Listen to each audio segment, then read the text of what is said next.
14th Conference of Parties to the Convention on Biological Diversity.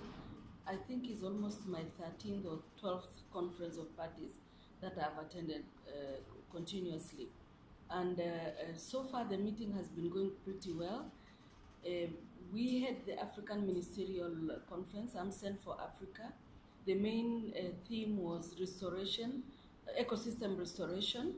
And during that time, I also gave a statement to try and talk to the African governments to recognize our indigenous peoples and local communities within the region and the work they do in restoration of the ecosystems. And the most important thing, to really recognize their work and to involve them in the activities within the region, because most of the government are still slow in terms of looking at the work of community in conservation.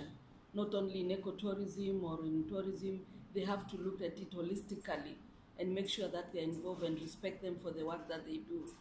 I also mentioned quite a lot of issues that in the beginning, we know that indigenous people have always been in this convention for a long time, since 1992, when it was signed and when it was ratified, and continuously we've worked together, not only from Africa but also from other regions.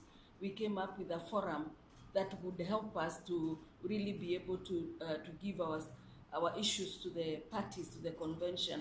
And this is the International Forum on Indigenous People and Biodiversity. And we also have the Indigenous Women and Biodiversity Network, which I'm also a co-chair. And the importance of that was also to make sure that women, the old and the young, are also included in the process.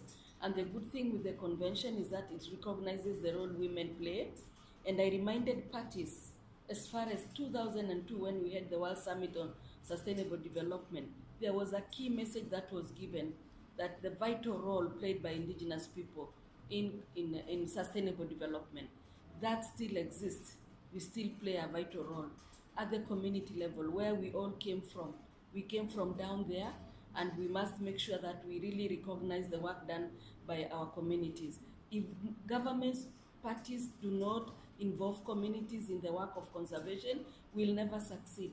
We'll never be able to achieve the goals that we've set up with this, the 17 Sustainable Development Goals, the Agenda 2020, and also the Agenda 2063 for the African agenda, which has been set.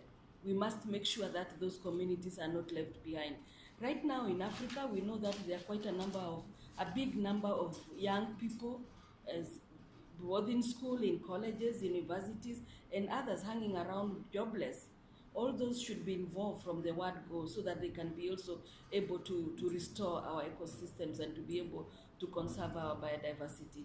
This is the reason why we had to speak and really urge the governments. We know Africa is a country of knowledge, is a country rich of resources, is a country that is always ready to discover many things, and we really must move together. We should not leave anybody behind in terms of looking at the other issues. At the same time, as I have mentioned, that we have a forum for indigenous people, this is important because some of the issues we discuss, sometimes our own regions, our own African governments don't really take it up, or even maybe the ones from Asia or the ones from Latin America, and even in the Arctic, like the Sami who live in Europe and so on. So collectively, when we work together, we are able to push some of these things with the different blocks.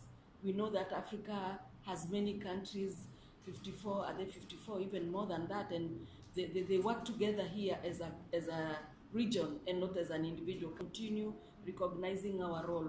We've been participating and focusing on the Article 8J and related provision in the Convention on Biological Diversity, which time has come for it to be integrated with other issues.